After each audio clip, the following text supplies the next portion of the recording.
Existindo um quórum legal, convocando a proteção de Deus, declaro aberto a presente reunião da Comissão de Constituição e Justiça. Cumprimentando os colegas parlamentares, cumprimento também a todos os catarinenses que nos estão assistindo pelos canais de comunicação da Assembleia Legislativa. Como item 1 da pauta, coloco em discussão a ata da reunião do dia 28 de julho, que foi anteriormente enviada aos senhores parlamentares. Não havendo quem queira discutir, coloco em votação aprovada a ata da reunião do dia 28. Prezados colegas, nós temos uma matéria pendente, que é o PL 424.0, 2019, de autoria do deputado Jair Mioto, que institui a Semana de Incentivo e estimula a permanência de jovem no meio rural do estado de Santa Catarina. O voto do relator, deputado Fabiano, foi pela admissibilidade na forma de uma emenda substitutiva global. Devolução de vista pelo deputado Milton Obres, sem manifestação. Então, coloco em discussão. Não havendo quem queira discutir, coloco em votação. Se estiverem de acordo com o relator, permaneço como estão. Os contrários, por favor, se manifestem. Aprovado. Seguindo a ordem de envio dos senhores relatores, nós iniciamos, como sempre, é o primeiro, o deputado João Amin. Então, bom dia a todos, bom dia a todas. Eu retiro de pauta o 154.7 e relato o 171.8/2020. 171, o projeto que fizeram contra mim aqui na Assembleia, na legislatura passada, também era 171. Mas tudo bem, já foi para a Justiça e já ganhei. De autoria do deputado Kennedy Nunes, é um projeto verdadeiro esse, que estabelece medidas para profissionais de saúde do Estado de Santa Catarina, enquanto durar o período de calamidade pública resultante da pandemia da Covid-19. Trata-se de projeto de lei de iniciativa do deputado Kennedy, cujo artigo 1º tende a permitir que o Estado requisite a hospedagem em hotéis, pousadas ou espaços similares de profissionais da saúde pública atuantes no combate ao Covid-19, como posterior indenização do erário aos seus respectivos proprietários das tarifas aplicadas em balcão durante a excepcional situação calamitosa resultante da pandemia como medida para evitar a proliferação do coronavírus. Referente à constitucionalidade da matéria, sob a ótica material, a meu ver, a proposição está em consonância com a ordem constitucional vigente. Entretanto, constatei a necessidade de apresentar uma emenda substitutiva global, visando apenas uniformizar o texto do projeto de lei em comento às demais proposições em tramitação ou mesmo já aprovadas nessa casa.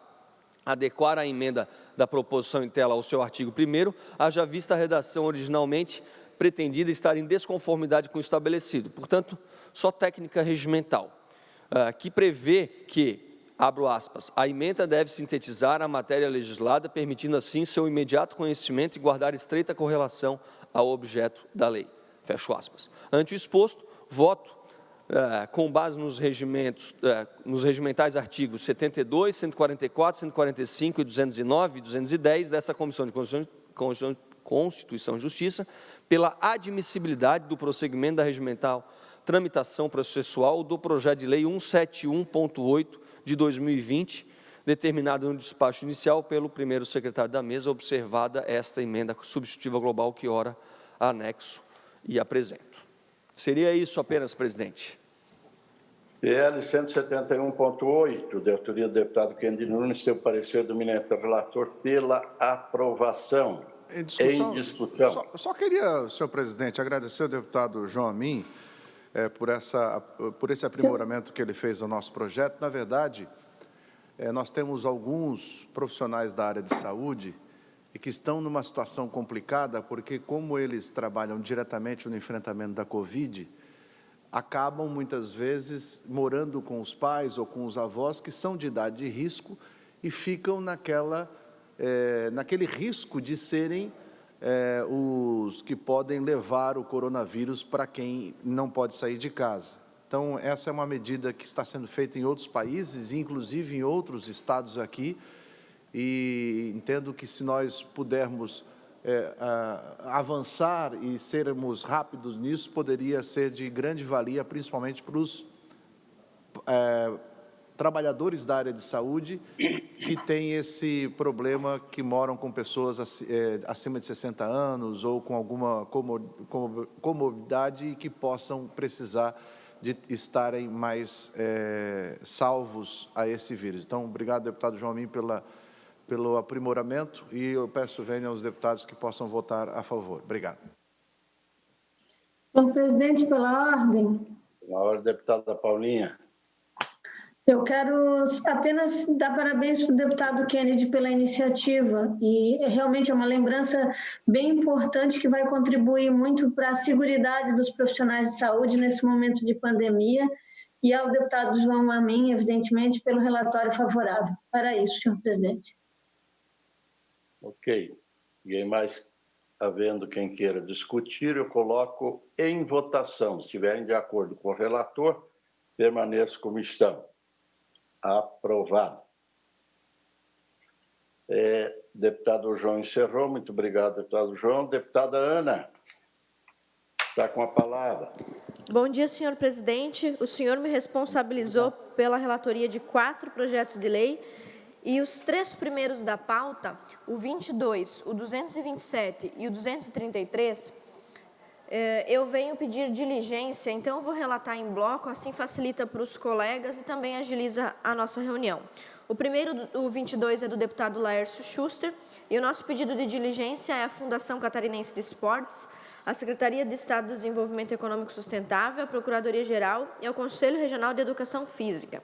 O segundo projeto de lei, do deputado Bruno Souza, número 227.7, nós pedimos diligência à Casa Civil, Secretaria do Desenvolvimento Econômico Sustentável, Procuradoria e Secretaria do Estado da Fazenda. E o terceiro, 233.5, de autoria do deputado Felipe Estevão, nós pedimos diligência à Casa Civil, Secretaria do Estado da Saúde, Segurança Pública, Defesa Civil e Procuradoria-Geral do Estado. São esses 3, senhor presidente. Ok. E vamos também deliberar em bloco PL 22.7, do PL 227.7 e PL 233.5. Ambos têm parecer da eminenta relatora pela diligenciamento. Em discussão. Em votação, se estiverem de acordo com a relatora, permaneça como estão. Aprovado. Nós temos um último ainda, presidente, que é o 452.3 de 2019, de autoria do deputado Felipe Estevão. O projeto de lei cria o Programa de Reciclagem de Entulhos da Construção Civil e adota outras providências. Adianto aos colegas, para que possam prestar atenção na leitura do voto, que o nosso parecer é pela inadmissibilidade do projeto de lei do deputado Felipe Estevão, apesar de todo o mérito da sua iniciativa. Corroborando as razões do Poder Executivo, trazidas por meio dos pareceres da SEMA, da SDE e da PGE, respectivamente nas folhas 12, 15, 16, 17, 19 e 31, entendo que a proposta em tela não merece prosperar devido a inconstitucionalidades que foram apontadas e podem ser lidas com minúcias no sistema, senhor presidente. Além disso, outro viés é necessário esclarecer as diferentes atribuições públicas referente aos planos de gerenciamento de resíduos sólidos no âmbito municipal e estadual. No plano de gerenciamento municipal de resíduos sólidos, os municípios devem fomentar ações que possibilitem a proteção do meio ambiente, cabendo-lhes a elaboração e apresentação do plano municipal respectivo. Ainda é oportuno salientar que a Política Nacional de Resíduos Sólidos prevê a obrigatoriedade da elaboração de PGMRS no âmbito dos municípios brasileiros. Segundo item, nós temos também o Plano de Gerenciamento de Resíduos Sólidos no Estado. Quanto ao Estado, estabelecido pelo Governo do Estado por meio do Decreto 3.272, fixa os critérios básicos para a elaboração dos mencionados PGMRS referentes a resíduos sólidos urbanos municipais. O plano proporciona subsídios concretos para que o Estado alcance uma gestão ambientalmente adequada dos resíduos sólidos, possibilitando a elevação da quantidade da vida da população, sempre em harmonia com a preservação do meio ambiente. Diante deste contexto, vale destacar que a proposição legislativa cuida do tema afeto ao funcionamento da administração estadual, de cunho eminentemente irregular, cuja competência é privativa do governador do Estado de Santa Catarina. Nós devemos salientar ainda que esta proposição afronta os dispositivos da Constituição Estadual acima descritos, e nós estamos pulando a leitura deste trecho, presidente, que é muito extenso, mas está disponível no sistema para os colegas deputados, da Constituição Estadual acima transcritos, na medida em que planeja legislar sobre matéria que deve ser deflagrada pelo Poder Executivo Estadual, trazendo atribuições inerentes à organização do funcionamento da administração pública em flagrante invasão de competência administrativa e legislativa, atribuída privativamente ao governador do Estado, bem como em violação ao princípio da independência e harmonia dos poderes, como consta no 2º artigo da Constituição Federal e no artigo 32 da Constituição Estadual. Por essas razões, nós temos um parecer até bem extenso, com 7 laudas disponível no sistema, senhor presidente. Nosso voto é pela inadmissibilidade. PL 452.3 tem o parecer da relatora pela inadmissibilidade, ou seja, pelo arquivamento da matéria. Em discussão? Em votação, se estiverem de acordo com a relatora, permaneçam como estão. Aprovado. Terminei, senhor presidente. Muito obrigada. Obrigado, deputada Ana. Deputado Fabiano da Luz, lá do Oeste Catarinense. Sonhando com o presente uma paletinha de ovelha do presidente da CCJ. Senhor presidente, senhores deputados, deputadas, a quem nos acompanha, bom dia a todos. Eu tenho aqui para relatar em bloco 2 pedidos de diligência, senhor presidente. Um deles é o PL 195.5 da deputada Paulinha, que dispõe sobre a oferta do ensino em tempo integral aos alunos do ensino fundamental da rede pública estadual de ensino. Diligência à Secretaria de Estado da Casa Civil e, por meio desta, a Secretaria de Educação. E também o projeto de lei 213.1, também da deputada Paulinha, que dispõe sobre condutas proibidas aos agentes políticos e administrativos do Estado de Santa Catarina. Diligência à Secretaria da Casa Civil e, por meio desta, a Secretaria de Administração, Controladoria Geral do Estado e a Secretaria Executiva de Integridade e Governança. Ok. Vamos também deliberar em bloco PL 195.5 e o PL 213, ambos têm o parecer do eminente relator pelo diligenciamento das 2 matérias. Em discussão, em votação, aprovado. Era isso, presidente. Obrigado, deputado Fabiano. Deputado Luiz Fernando Vampiro. Bom dia, presidente. Bom dia, demais colegas. O primeiro projeto, senhor presidente, que eu levo a pedido dos colegas, é a devolução de vistas ao PL 138.7/2019, de autoria do deputado Nilson Berlanda, que altera a Lei 10.297 de 96, que dispõe sobre o imposto sobre operações relativas à circulação de mercadorias e sobre prestações de serviços de transporte interestadual e intermunicipal e de comunicação ICMS, e adota outras providências. Eu estou devolvendo sem manifestação, acompanhando o voto do relator pela aprovação, pois o projeto, na minha concepção, ele não altera a legislação vigente, só reproduz o texto de uma portaria da Secretaria de Estado da Fazenda. Então, faço a devolução desta vista para Vossa Excelência, presidente. PL 138.7, da autoria do deputado Nilson Berlanda, tem a devolução. Nós temos como relator o deputado Maurício, que deu seu voto pela aprovação. Foi devolvido vista também pelo deputado Coronel Mucilin, que na época estava conosco, e agora o deputado Fernando Vampiro também devolve sem manifestação. Em discussão. Em votação, se estiverem de acordo com o relator, permaneça como estão. Não havendo nenhuma manifestação, dou por aprovada a matéria. O próximo, senhor presidente. Continuado. Perfeito, obrigado. É o projeto de autoria do deputado Laércio Schuster, projeto de lei que altera o artigo 73 da Lei 3.938, de 96, que dispõe sobre as normas de legislação tributária estadual para determinar o prazo de julgamento e pagamento de requerimento administrativo relativo à restituição de tributos. A proposição foi lida no expediente dessa casa dia 11 de fevereiro de 2020 e distribuído a mim. No dia 3 de março de 2020, apresentei requerimento de diligência ao projeto para ouvir a Secretaria de Estado da Fazenda, que foi aprovado nesta comissão. O projeto foi aprovado nesta comissão no dia 19 de maio de 2020, com a emenda modificativa 22, de folhas 22. Na Comissão de Finanças e Tributação, o relator, o deputado Marcos, propôs uma emenda modificativa na folha 29, que altera a emenda de folha 22 da CCJ, sendo aprovado o projeto de lei com a emenda de folhas 29. Seguindo a tramitação, o projeto de lei teve tramitação na Comissão de Trabalho, Administração e Serviços Públicos, onde foi aprovado também a emenda 29 com parecer do deputado João Amin. A emenda modificativa de folha 29, aprovada na Comissão de Finanças e Tributação, na Comissão de Trabalho, Administração e Serviços Públicos, visa adequar a técnica legislativa à emenda modificativa de folha 22, aprovada nesta comissão, não alterando o mérito da emenda. Ele somente coloca que é de competência para autorizar a restrição do secretário da Fazenda. Diante deste fato, eu opino pela aprovação do projeto de lei com a emenda modificativa de folha 29, senhor presidente. PL 11.4. Tem o parecer do eminente relator pela aprovação, conforme por ele esclarecido em discussão. Em votação. Se tiver em contrário, por favor, se manifeste. Aprovado.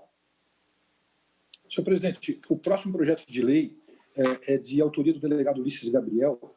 Ele trata de um projeto que altera a Lei 16.383 de 2014 para fins de assegurar a custódia especial nos casos de recuperação veicular, oriundo de roubo, furto ou apropriação indébita. A matéria foi diligenciada no dia 26 de junho de 2020 para esclarecimentos da Secretaria Nacional de Segurança Pública e do Departamento de Trânsito do Estado de Santa Catarina, DETRAN, mas não houve retorno do governo de Santa Catarina. Diante deste fato, eu vejo imprescindível a manifestação do DETRAN para que eu possa exarar o meu parecer. Diante deste fato, eu solicito nova diligência para o Estado de Santa Catarina através da Casa Civil e DETRAN. PL 108.1 tem parecer do eminente relator por um novo diligenciamento. Em discussão. Em votação. Se estiverem de acordo com o relator, permaneçam como estão. Aprovado.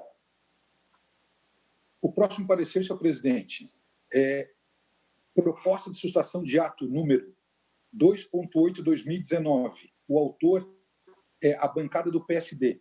Trata-se do projeto de sustação de ato que susta o decreto número 1 de 2 de janeiro de 2019 do Poder Executivo Estadual. A proposição foi lida no expediente da sessão plenária dia 7 de fevereiro de 2019 e foi distribuída no 7 de março nesta comissão. A proposta de sustação de ato tem tramitação especial e no dia 19 de março de 2019 foi acolhida a proposição por esta comissão, sendo aberto o prazo regimental de 10 dias para o chefe do Poder Executivo apresentar a sua defesa. Nas folhas de 15 e 25, o Poder Executivo apresentou seu parecer através de ato da Secretaria de Estado de Administração. É o relatório, o voto.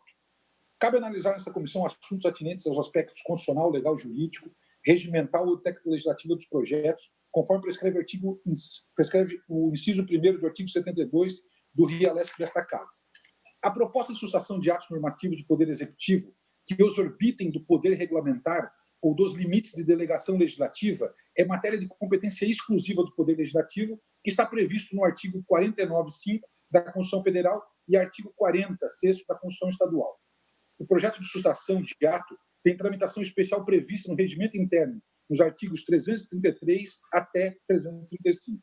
O Poder Legislativo, ao acolher a proposta de sustação de ato, encaminha ofícios de folha 14 ao senhor governador do Estado de Santa Catarina para que este apresente a defesa de ato impugnado no prazo de 10 dias.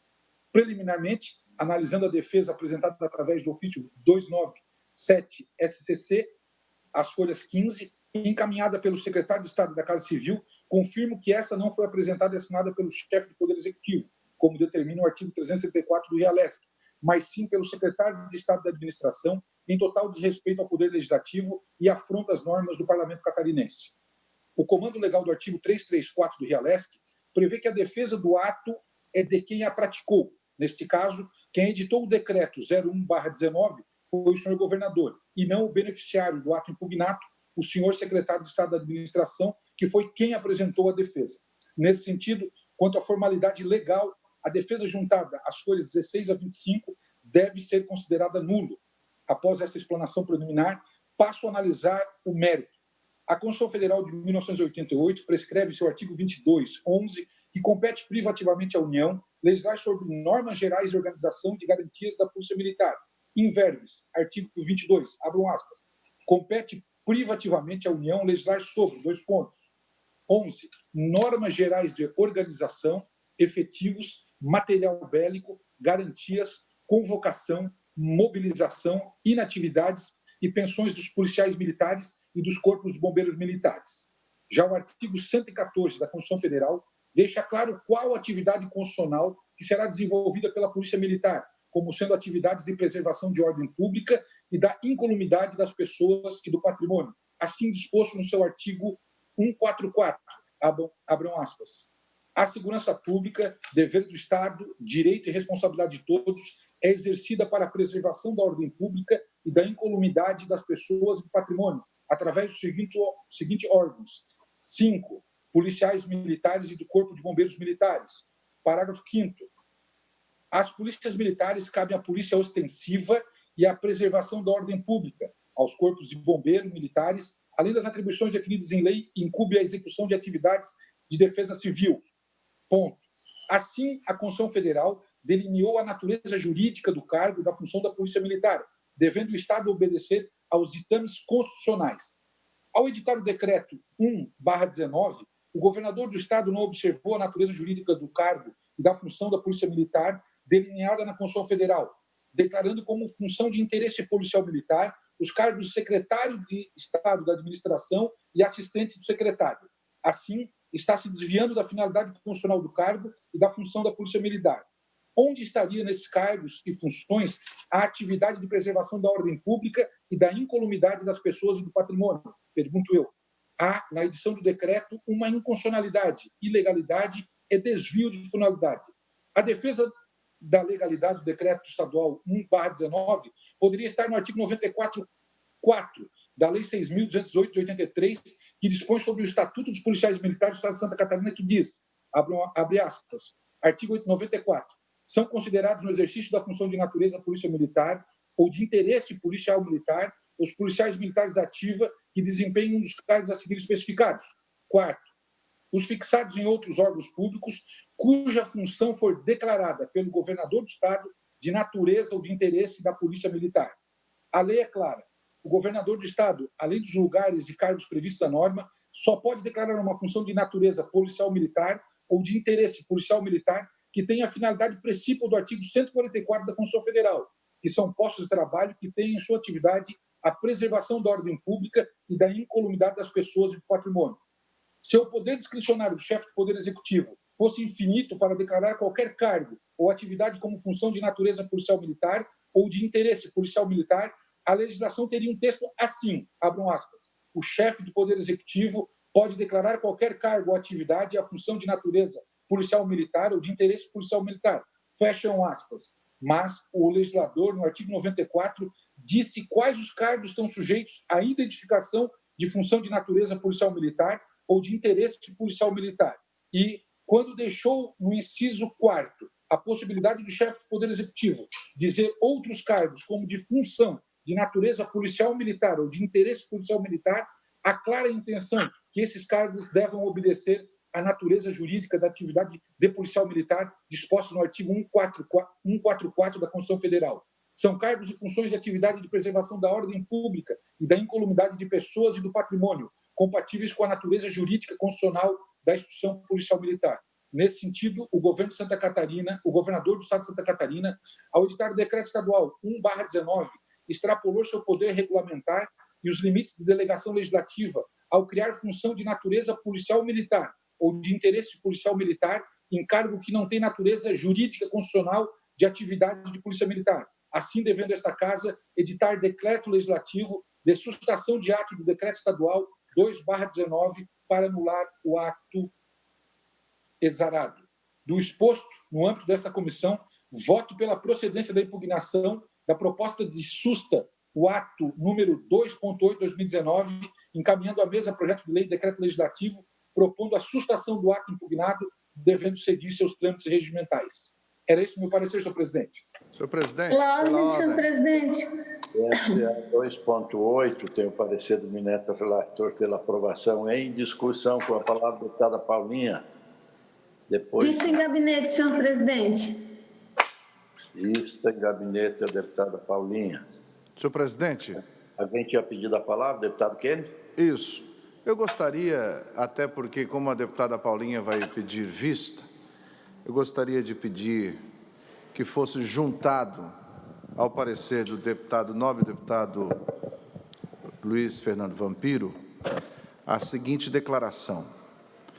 Registro inicialmente que concordo integralmente com o brilhante voto do deputado Luiz Fernando Vampiro, só vou aduzir fatos e fundamentos diversos que corroboram, no meu ver, com a conclusão que chegou o deputado Vampiro.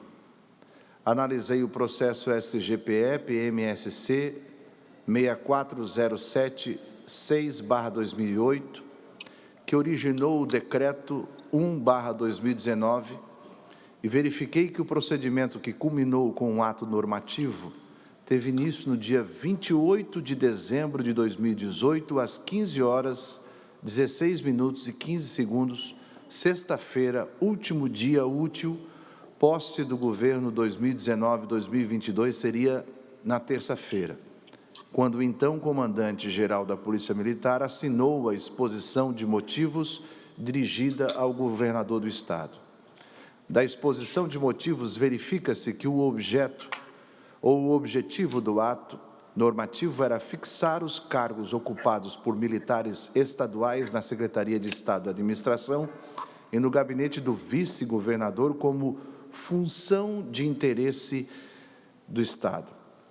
A exposição de motivos verifica-se que o objetivo do ato normativo era fixar os cargos ocupados por militares estaduais lá naquela secretaria, e a justificativa para tornar os cargos na Secretaria de Administração ocupados por militares como de função de interesse policial tem a seguinte redação, abre aspas, a presente proposta justifica-se frente à importância para a boa administração de profissionais capacitados, integrantes das fileiras militares estaduais, estarem laborando junto aos órgãos supracitados, fecha aspas. Não se pode olvidar que a administração pública encontra-se norteada por princípios constitucionais, dentre outros, pela eficiência, artigo 37 da nossa Constituição Federal. Nesse sentido, aflora a importância de militares junto à Secretaria de Administração, em especial pela constante atuação desta pasta no âmbito da administração das corporações militares estaduais. Fecha aspas. A primeira consideração que devemos fazer é que nessa data, dia 28 de dezembro de 2018, último dia útil, já estava decidido e anunciado que o comandante da Polícia Militar, o comandante-geral, continuaria sendo o subscritor da exposição de motivo da nova administração e que o novo secretário da administração seria Jorge Eduardo Tasca, militar.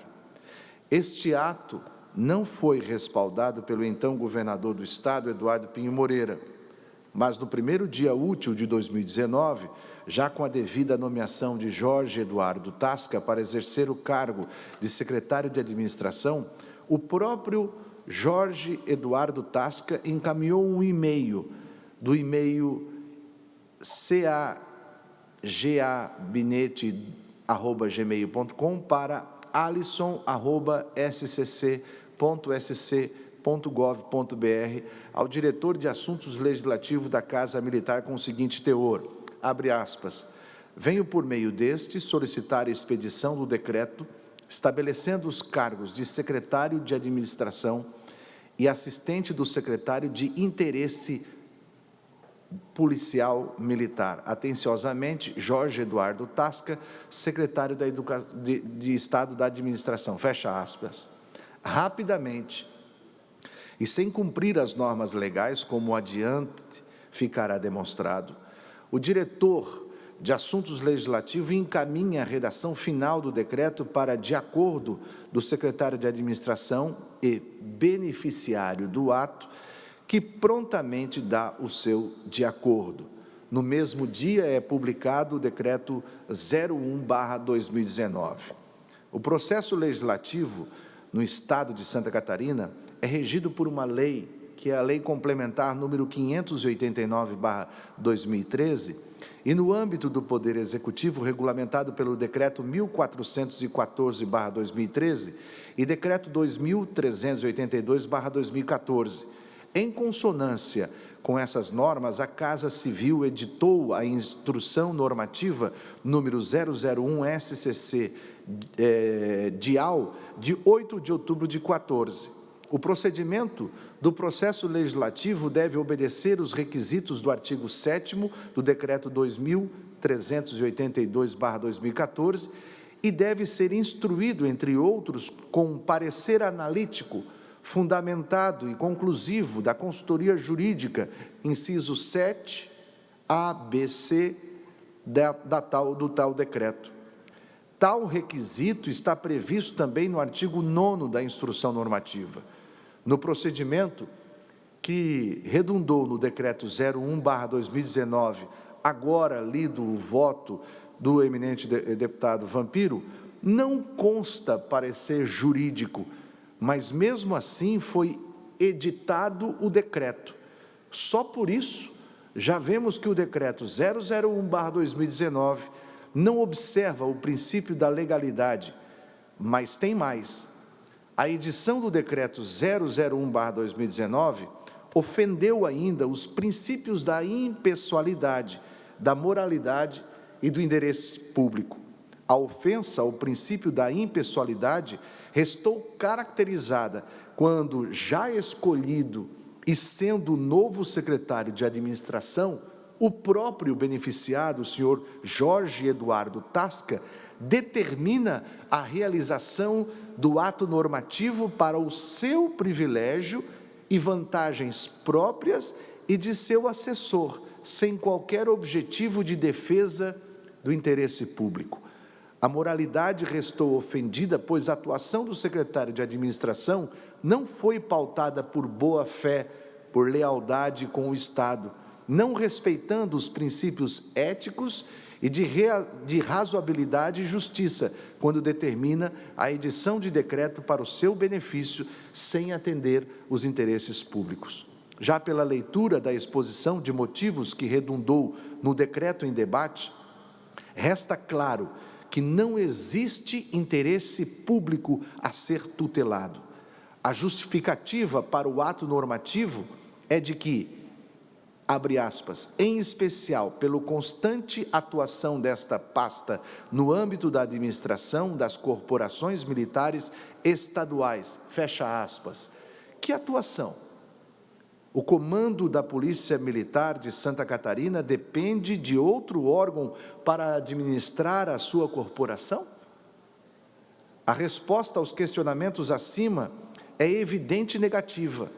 Não existe nenhum secretário ou ato do secretário de administração que vise especificamente a administração das corporações militares, restando ofendido o princípio da supremacia de interesse público na edição do decreto 01/2019.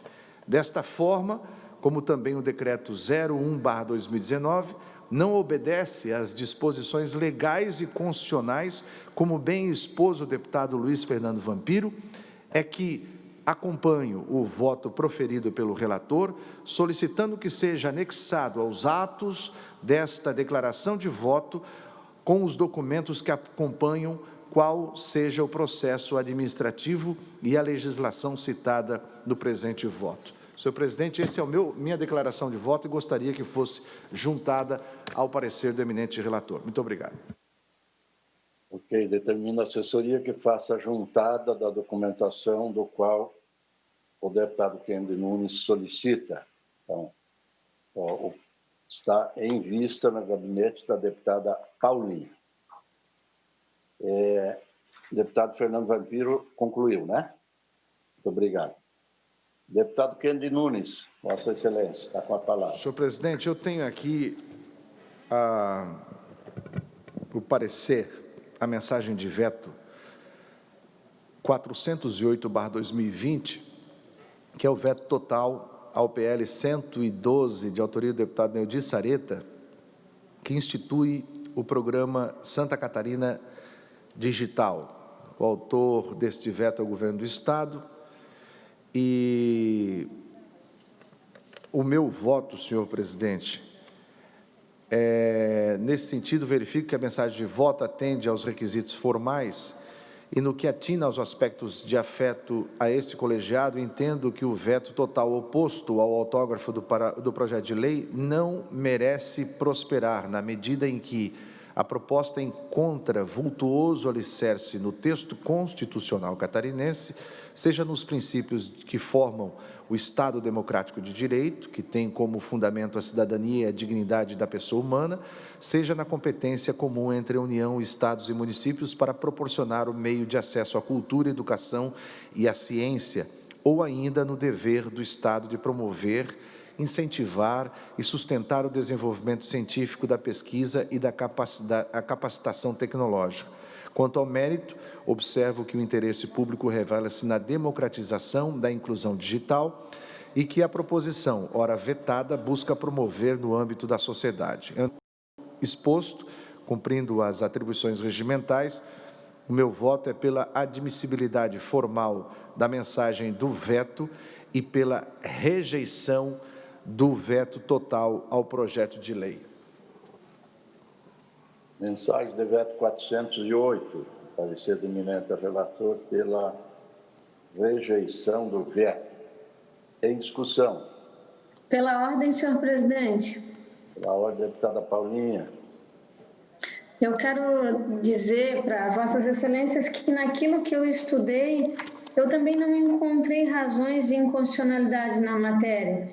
Ela se assemelha a outros tantos projetos que seguiram nessa casa e penso que foi muito feliz o deputado Neudi Sareta ao propor a construção de um programa que traz essa nova realidade para a gente em razão da Covid, né? A gente não pode mais desprezar essa necessidade de trazer um mínimo de condições para todas as regiões no sentido de acesso ao mundo digital. Então, eu quero, fazendo esse comentário, quero dizer que eu acompanho o voto do deputado Kennedy Nunes.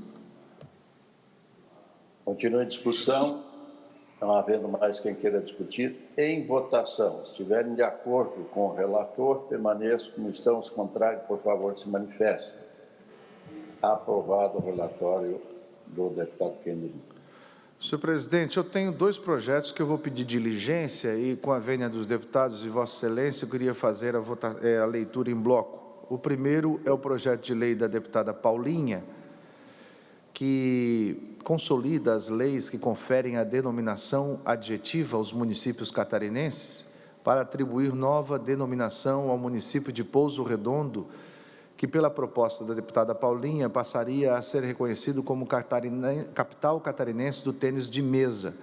Meu pedido de diligência é para que seja feito à Câmara Municipal de Pouso Redondo este pedido de diligência. E também eu faço um pedido de diligência a todos os órgãos sindicais dos funcionários públicos de Santa Catarina ao projeto de lei complementar número 4/2020, de autoria do deputado Bruno Souza, que cria sistema de financiamento de atividades de combate a situações de emergência e calamidade pública, alterando a Lei 7.745 de 1985, para criar rol de situações especiais conforme o artigo 24 e adota outras providências. Portanto, o projeto do deputado Bruno Souza é uma diligência para todos os órgãos sindicais do funcionário público de Santa Catarina. E o da deputada Paulinha é para a Câmara Municipal de Pouso Redondo para saber a diligência da posição dos vereadores locais. Ok, atendendo o pedido do relator, vamos colocar discussão e votação em bloco, o PL 413 e o PLC 4.0. que tem o parecer pelo diligenciamento de ambas as matérias. Em discussão. Em votação, se estiver de acordo com o relator, permaneça como estão. Aprovado. Eu tenho agora o projeto de lei de autoria do eminente deputado Milton Obos, que acrescenta o artigo 23A à Lei 16.673 de 2015, que cria a Agência de Regulação de Serviços Públicos, ARESC, e estabelece outras providências. O projeto dele é para vedar o reajuste tarifário durante a vigência do estado de calamidade. O número do projeto é 163/2008. Há um parecer extenso aqui e, para ser mais rápido, o meu voto, diante do que nós fizemos a análise técnica, é pela admissibilidade e continuidade da tramitação processual determinada pelo primeiro secretário, senhor presidente. PL 163.8 tem o parecer do eminente relator pela tramitação da matéria. Em discussão. Em votação, se estiver de acordo com o relator, permaneça como estão. Os contrários, por favor, se manifestem. Aprovado. Faço agora também a leitura do projeto de lei 198/2020, da eminente deputada Paulinha, que cria o Fundo de Desenvolvimento Solidário no âmbito de Santa Catarina. Projeto de lei de iniciativa dela, que cria para ao micro e pequeno empreendedor e empreendedor individual. Alega a autora que a iniciativa é fundamentada na necessidade do poder público prever o auxílio aos micros e pequenos empreendedores atingidos pela calamidade pública. O referido fundo, conforme aponta a justificativa acostada, será provido por recursos privados de doações espontâneas e de agentes públicos e políticos, do setor privado, de ações de programas decorrentes da valorização do retorno ou de obrigações acessórias do próprio fundo. O meu voto, senhor presidente, além de ser pela admissibilidade, eu peço aqui para que isso seja o mais rápido aprovado, não só pela CCJ, mas pelas demais comissões e vir a plenário rapidamente, porque ainda ontem estava conversando com uma série de MEIs, micros e empreendedores individuais, que não sabem mais o que fazer para ter como sobreviver nesse período de pandemia. Gostaria de parabenizar a deputada Paulinha, que fez esse projeto de lei, e o meu voto é pela admissibilidade. Tenho um voto pela admissibilidade do eminente relator PL 198.8. Em discussão. Em votação. Se tiver alguém contrário, por favor, se manifeste. Aprovado o relatório do eminente relator. Presidente, pauta limpa. Obrigado. Deputado Maurício. Deputado Maurício não está? Obrigado, senhor presidente. Saudando Vossa Excelência, os demais colegas deputados. Primeiro, eu queria fazer a devolução de vista ao PL 274.3, 2019, de autoria do deputado Márcio Machado, que dispõe sobre o fornecimento de uniforme escolar na educação básica da rede pública do Estado de Santa Catarina, devendo o vestuário ser compatível com o clima de cada município. Devolvo sem manifestação, senhor presidente. Ok. PL 274.3 tem o voto da eminente relatora, deputada Ana, pela admissibilidade. Agora, o deputado Maurício devolve sem manifestação. Em discussão. Em votação. Os que estiverem de acordo com a relatora, por favor, permaneçam como estão. Aprovado. Parecer ao projeto de lei 229/2020, o projeto de lei de autoria da Comissão Parlamentar de Inquérito, que deliberou sobre as obras da Ponte Hercílio Luz, que condiciona a emissão de ordem de serviço em obras públicas e serviços de engenharia, a conclusão da fase executória de desapropriações, presente os aspectos de constitucionalidade e legalidade. É um projeto de autoria, como já disse, da Comissão Parlamentar de Inquérito sobre as obras da Ponte Hercílio Luz. Verificamos, segundo o regimento interno da Assembleia de Santa Catarina, as competências e a iniciativa.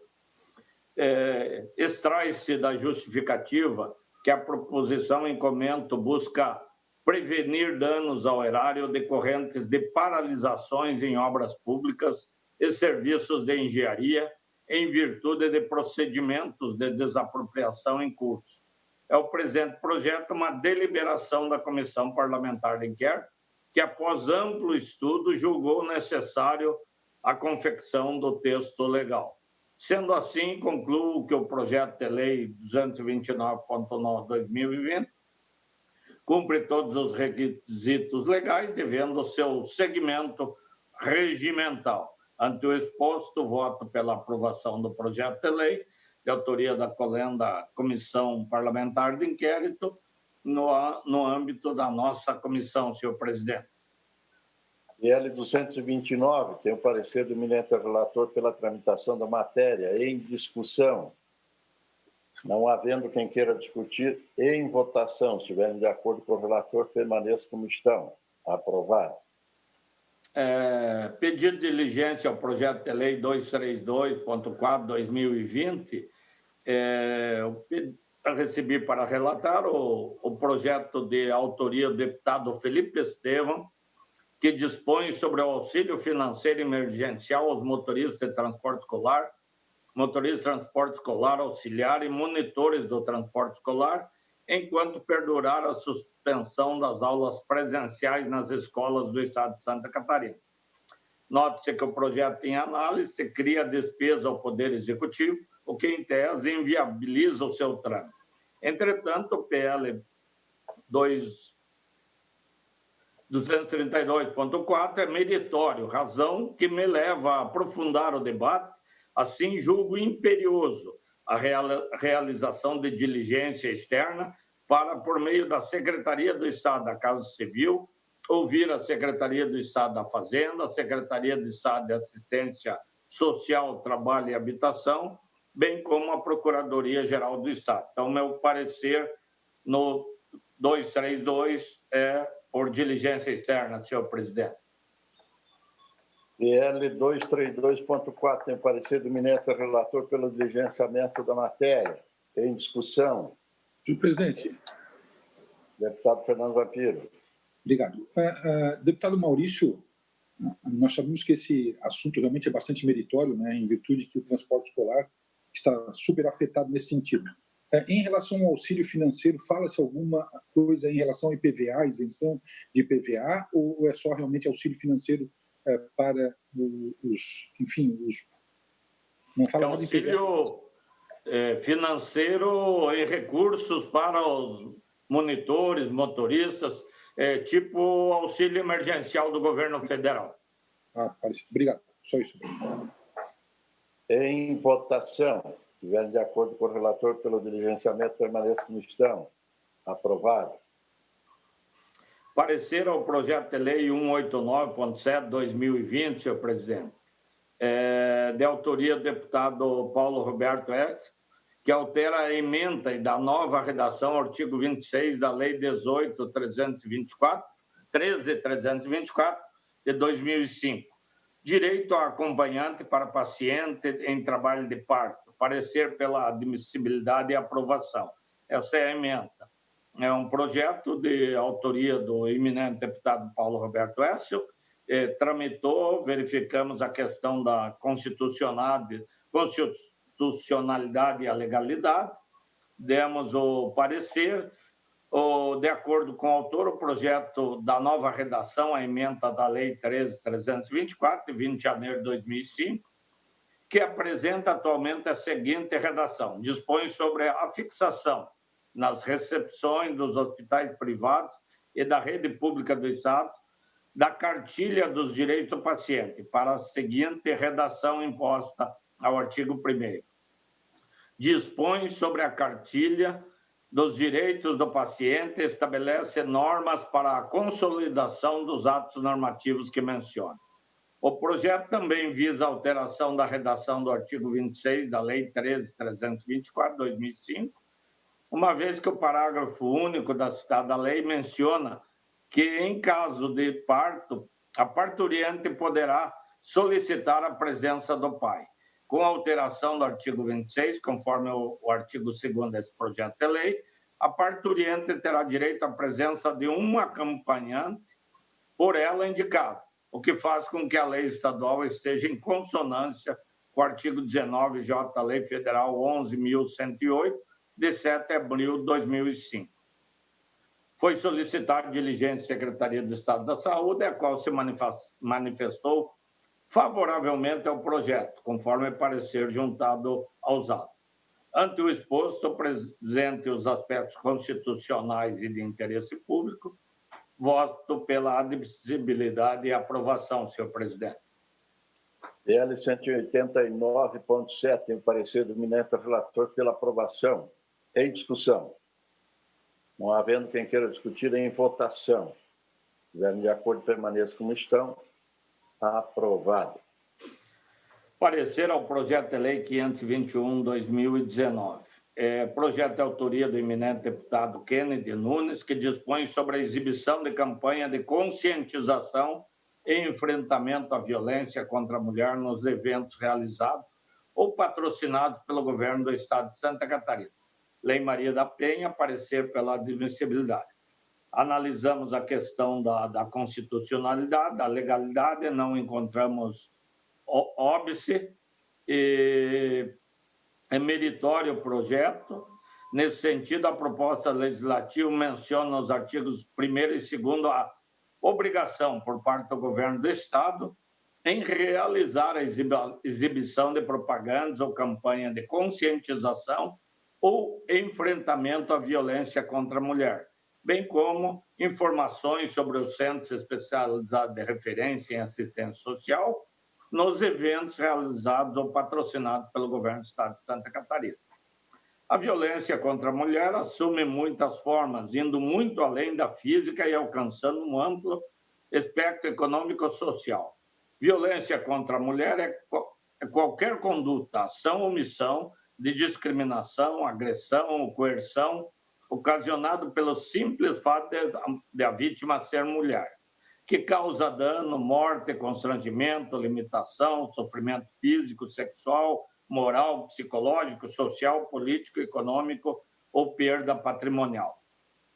Dados levantados pelo Sistema Integrado de Atendimento à Mulher, DISC 180 no Brasil, a cada 6 minutos, um caso de violência contra a mulher é registrado. Desta forma, o acesso a informações é uma das melhores estratégias para divulgar todo o aparelhamento estatal que é oferecido em diferentes áreas para proporcionar o auxílio devido.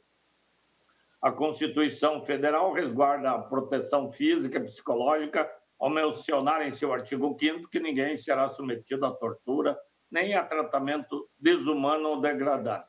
Além da proteção amparada pela Carta Constitucional, a Lei 11.340, a Lei Maria da Penha, coloca em seu artigo 3º, parágrafo 1º, o poder público como um dos responsáveis pelo desenvolvimento de políticas que visem a garantir os direitos humanos das mulheres. Da análise legal e constitucional, verifica que o projeto não invade competência privativa do chefe do Poder Executivo, conforme mencionado pelo artigo 50, parágrafo 2º da Constituição Estadual, não incorrendo assim em vista iniciativa, podendo seguir sua tramitação para análise de mérito nesse parlamento.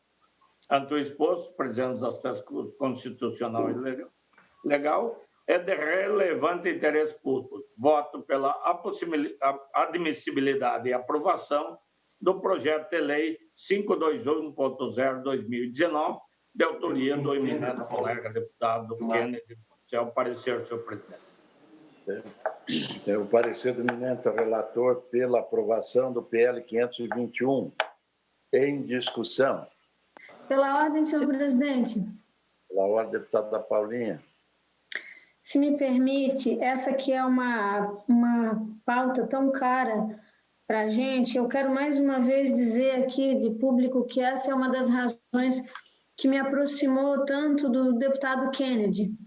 Quando ele assume essa defesa intransigente da causa dos menos favorecidos, das vítimas de violência, das crianças, quando ele traz para a gente a pauta do suicídio e nos alerta sobre o que acontece com pessoas que vivem em condições mais frágeis, e não diferente é a situação da violência contra a mulher, que ela ainda é, infelizmente, tão viva hoje. E eu, francamente, assim, deputados, meus colegas, eu não consigo imaginar, ainda que sejamos todos humanos e cada qual com as suas imperfeições, que um homem que chega ao ponto de agredir fisicamente uma mulher com força, sabe? A ponto de deixá-la desmaiada, que oferece para ela socos com força, possa ter algo de bom em seu caráter, que possa justificar esse tipo de ato. Então, eu quero mais uma vez aqui parabenizar o deputado Kennedy pela iniciativa proposta e por jamais esquecer dessa causa que é tão preciosa, não para as mulheres, não isso, para a sociedade catarinense e para o nosso país. A gente ainda tem que evoluir muito, tem que superar essas questões que estão postas aí, que precisam ser, de fato, eliminadas da nossa sociedade. Parabéns, Kennedy, e parabéns, deputado, pelo relato preciso e oportuno. Era isso. Em discussão. Senhor presidente, deputado Kennedy, eu gostaria de agradecer a palavra da deputada Paulinha. Na verdade, é uma luta nossa. E eu estou, nesse momento, deputada Paulinha, tratando de algo que, novamente, envergonha não só a sociedade catarinense, mas principalmente a farda da Polícia Militar, quando um policial militar entrou na casa de 4 estudantes ontem e agrediu as estudantes. Eu estou, nesse momento, tratando desse assunto. É um negócio impressionante quando a gente tem algumas imagens do fato. Só para vocês imaginar, eu vou mostrar aqui, talvez apareça. Olha o rosto de uma das estudantes que foi agredida covardemente por um policial militar em Lages, com um cacetete que entrou. Esse tipo de ação, além de não ser aceita, ela mancha a farda da Polícia Militar, que não representa este cidadão, não representa em nada o trabalho que a Polícia Militar faz. No mínimo, a Polícia Militar tem que expulsar este agressor que com cacetete invadiu a casa de 4 estudantes que, era antes das 22 horas, estavam festejando, as 4 moram juntas, estavam festejando porque tinha sido aprovado o TCC de uma das moradoras. E daí entra ele e agride covardemente. Então, isso é uma coisa que nós precisamos tratar, sim, e deixo aqui já o meu registro, o pedido à Polícia Militar que expulse esse tipo de policial que mancha a farda da Polícia Militar, o belíssimo trabalho que a Polícia Militar faz. Então, muito obrigado, deputada Paulinha, e peço que os deputados, agradeço o deputado Maurício Kudilac, e a deputada Campagnolo tem aqui, conversou comigo, deputado, ela está querendo fazer uma emenda, e eu concordo com ela também, uma emenda em mesa, e quero ver se o relator concorda, é que ao invés de fazer só violência contra as mulheres, mudar para violência doméstica, porque hoje virou uma pandemia a violência, não só contra as mulheres, mas contra idosos, contra as crianças. Eu acho que a gente, se fizesse uma questão de violência doméstica, concordo plenamente, se o relator também concorda, a gente poderia só mudar a ementa, em vez de ser violência contra as mulheres, ser violência doméstica. Mas a palavra com a deputada Campagnolo. Obrigado, deputada Paulinha. Deputada Ana, deseja se manifestar? Senhor presidente, se for possível, dentro do regimento e da vontade do relator, deputado Maurício, essa emenda em mesa, dispenso o pedido de vista e aí acelera o processo da aprovação do projeto. Não sei se o deputado Maurício está de acordo. De minha parte, concordo com a autoria aí do deputado Kennedy, com Vossa Excelência, que vem com essa emenda aprimorar, engrandecer o projeto, e de minha parte a proposição fica acolhida ao relatório. Senhor presidente, se me permite, eu quero aqui dizer que muito bem colocado pelo deputado Kennedy esse caso que a gente assistiu recentemente pelo noticiário e relembrar, inclusive, que o policial agressor estava de folga, ele não estava nem a serviço e ele entrou na intimidade de um lar, de uma casa, com 4 estudantes. É inaceitável isso. Ele promoveu a invasão da privacidade onde 4 residentes estudantes residem. Eu fiquei arrepiada de ver a cena porque eu tenho filhas universitárias. Eu me vi, e uma delas, inclusive, que mora distante de mim, com amigos, eu me vi como mãe aflita, imaginando a minha filha apanhando dentro da sua própria casa de um homem, sabe? Uma situação que expõe a nossa sociedade, esse clima de ódio e de violência, né? E eu também quero parabenizar a deputada Ana pela iniciativa, eu concordo perfeitamente. Aí a gente inclui os idosos que apanham, as crianças que apanham, a violência doméstica, que ela está, infelizmente, arraigada em todos os campos. Eu quero, inclusive, deputado Kennedy, trazer para ti uma matéria que eu estou estudando aí, com o auxílio da nossa assessoria parlamentar do Gui, que amplifica essa questão do funcionário público. O funcionário público condenado por violência doméstica, por agredir por Maria da Penha ou por violência doméstica, ele não pode continuar na sua carreira pública, principalmente em um caso de policial, de defensor público. Como é que um defensor público mete a lenha numa mulher, é acusado e é culpado, condenado e depois ainda se mantém na sua função? Isso é inaceitável. A gente precisa ter rigor no serviço público. O serviço público exige de nós uma série de requisitos éticos para que a gente desenvolva o nosso trabalho. Sejamos nós eleitos pelo voto popular, aprovados em concurso público ou admitidos por intermédio de cargos em comissão.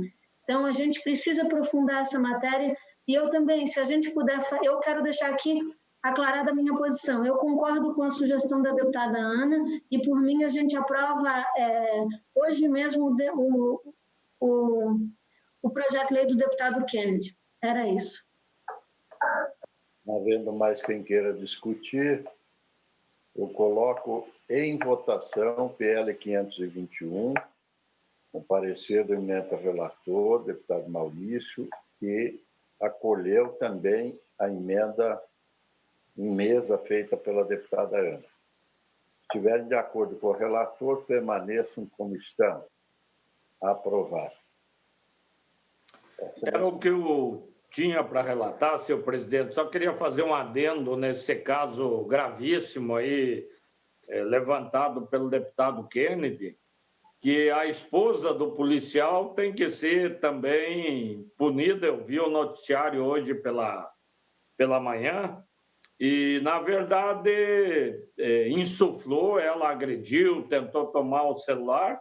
E o policial, porque ocupa uma função pública de segurança, tem que ser o primeiro a dar exemplo, a ter equilíbrio, a ter noção da sua responsabilidade nesse momento. Então, realmente é um caso muito grave aí que ocorreu e que mancha a boa imagem, o bom trabalho da Polícia Militar no estado de Santa Catarina. Era o que eu tinha a relatar, senhor presidente.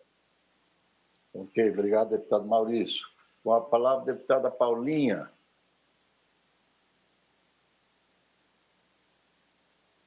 Presidente, meus colegas, Eu tenho uma matéria apenas para relatar hoje. Deixa eu achar aqui a minha pauta. Projeto de Lei 0101.5 de 2019, de autoria do nosso querido colega Márcio Machado, que dispõe sobre a obrigatoriedade do Estado e dos municípios ao receberem medicamentos adquiridos com dinheiro público, sejam esses com o mínimo de 80% do tempo de validade e adota outras providências. Bom, o que eu quero dizer para a Vossa Excelência? O projeto de lei ele tem uma iniciativa muito legal, que é de preservar o recurso público que é aplicado em medicamentos, para que a gente não receba projetos na iminência da sua data de vencimento e, claro, com um uso que vai acabar nos levando a um descarte, né? Muito sábio o projeto, mas a gente precisou fazer duas adaptações. A primeira delas é retirar do texto os municípios, haja vista que o Estado, nós, como parlamentares estaduais, não temos competência para infringir na autonomia administrativa dos municípios. Eu vou, inclusive, sugerir ao deputado Márcio que faça uma campanha junto aos prefeitos, levando para eles a sua ideia, mas essas têm que ser leis municipais nesse espectro, resguardando a competência que é a privativa das cidades, dos municípios, conforme confere o Pacto Federativo. E a outra sugestão é, em conversas com a Secretaria da Saúde, após as diligências que foram feitas, foi solicitado que a gente alterasse o percentual original de 80% para 75% do prazo de validade dos medicamentos.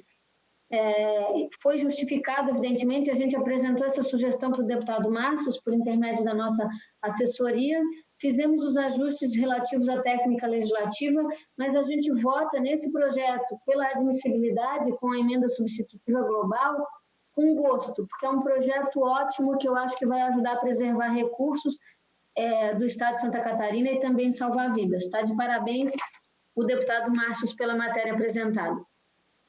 Era isso, senhor presidente. Seu voto é pela... Perdão, senhor presidente, voto pela admissibilidade da matéria com emenda substitutiva global. Ok. PL 101.5, tem o parecer da eminente relatora pela aprovação com substitutivo global por ela exposto. Em discussão, em votação, se estiverem de acordo com a relatora, permaneçam como estão. Aprovado. Concluiu, né, deputada Paulinha? Eu concluí, senhor presidente. Tá. Deputado Ivan não pautou nenhuma matéria. Eu tenho apenas uma. PL 256.1/2020, de autoria do Governo do Estado, que autoriza a cessão de uso compartilhado do imóvel no município São Lourenço do Oeste. A cessão de uso proposta é um benefício do Instituto Federal de Santa Catarina e ao município de São Lourenço do Oeste para uso compartilhado do imóvel com área de 7.500 metros quadrados, com benfeitorias não averbadas, tendo por finalidade proporcionar cursos de nível técnico e superior ministrado pelo Instituto Federal de forma gratuita e o ensino fundamental desenvolvido pelo município de São Lourenço do Oeste.